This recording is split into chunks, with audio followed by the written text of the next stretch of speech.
guys, so today I'm going to be doing a Gabby's Guide to video, and so I want to try and start this series so I can get to know you guys and talk to you guys about any problems that you might have or just things that I think really need to be addressed. And one of the things I think really needs to be addressed is finals. So I'm going to be doing a Gabby's Guide to how to survive finals. Now, if you guys are in college, you've probably already taken your finals or will be taking them this week. If you're in high school like me, you will probably take your finals after Christmas break. I go on Christmas break next week, and I know some people go until December 23rd-ish. So I just wanted to put this up right now because if you're like me, you are going to be spending breaks studying. Now, you don't have to spend your entire break studying, but you should probably put in a good amount of time because if you're like me, you definitely want to do well on your finals. So my first tip to acing your finals or doing well on your finals is by showing up. You can't really expect to do well in a class if you're not there. And I know, you're like, Gabby, show up. Of course I show up. I have to go to school. You also have to show up mentally. If you're sleeping the entire time in class, or you're on your phone, or you're listening to music, and just not paying attention in general, you're definitely not going to get the material. And even if it's just basic notes that you can copy from a friend, or a homework assignment, the teacher might say something really important that you're definitely going to want to listen to that he or she didn't put in the notes. I saw this in all of my math classes that I've taken, especially pre-calc and AP stats, and I've also seen this in my anatomy class. So you definitely want to pay attention. I know lectures can get really boring sometimes. It's typically just an hour-long class that you have to pay attention to. It's not going to kill you to pay attention. And I am a math tutor at my school. My math teacher puts on a math A, which is a math cafe you can go to get help at, and he serves coffee and snacks, and it's just a really chill environment. And I was working with a guy from my AP stats class, and he did really well the first chapter, and then after that he just completely lost focus. He didn't do the homework, he didn't take notes, he didn't really do much of anything. He was just kind of on his phone all hour. It seemed like he was paying attention, but really he wasn't doing anything. So I don't know if he was off in La La Land or whatever. But he came to the math day to get help, and I didn't even know where to start with him because he was so far behind. So that's why it's really important to be mentally engaged in your classes. So going on with that story takes me to my second tip: utilize study groups. When he came to the math day, he fought me on every question. He did not want to do it at all. It was like pulling teeth to get him to sit down and do a problem that I wrote out for him or that was on one of the worksheets that he didn't do. And I was like, why are you coming to get help if you're not taking advantage of it? I could be working with other people. And he's a great friend of mine, but it was just really, really frustrating.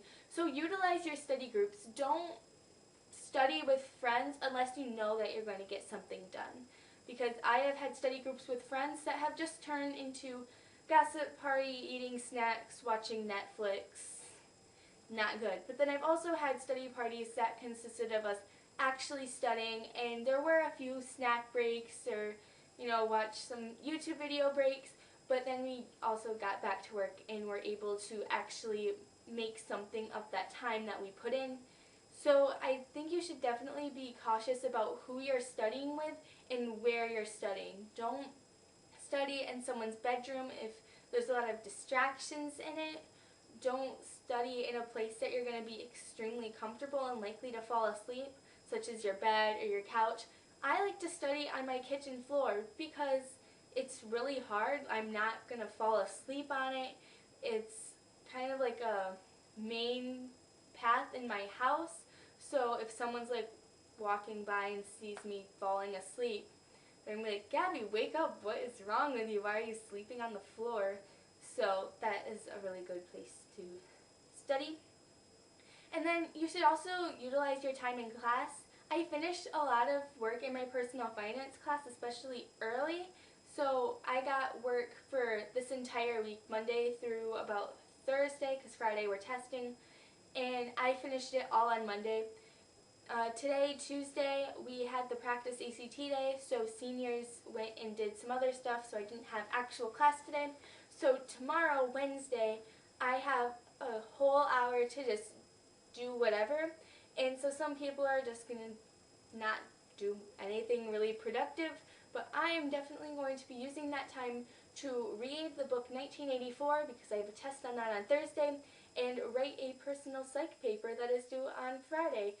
So if I start doing my projects earlier and studying earlier, then I can get them done in time so that I have more time to do other things.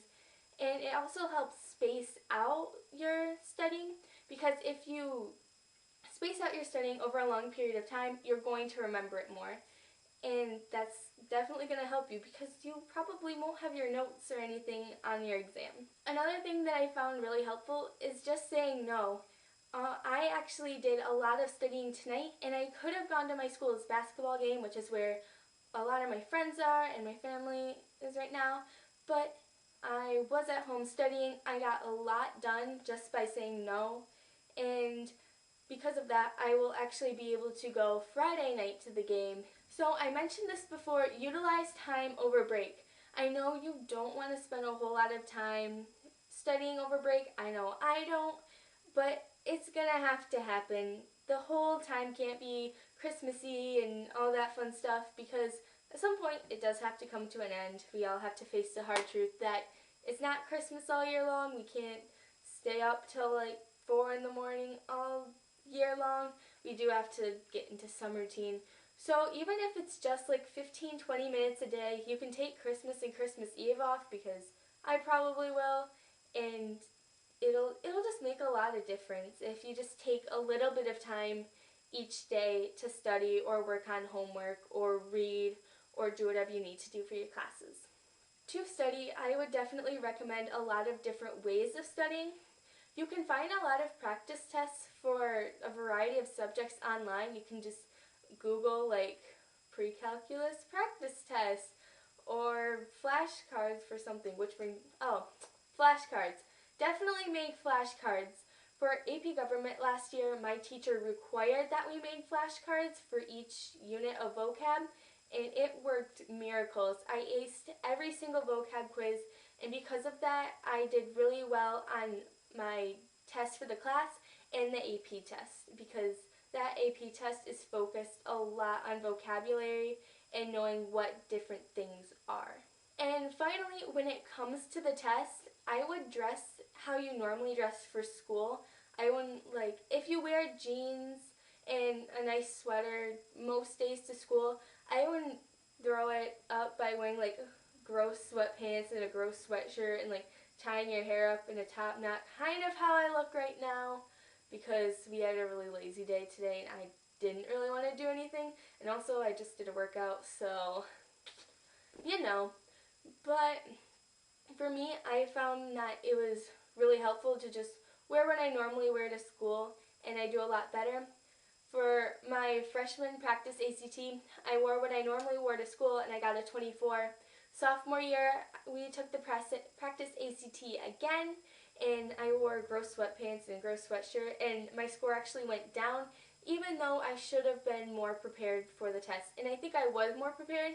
My mind was just kind of in the lazy state because that's what I was wearing. So junior year, for my practice ACT and the real ACT, I wore jeans and a sweater. I think I probably had like a pullover sweatshirt just because it was really cold that day. And I scored a 27 for the practice and a 30 on the real one. So no matter how hard you study, if your mind is not in the right spot, you're not going to do well.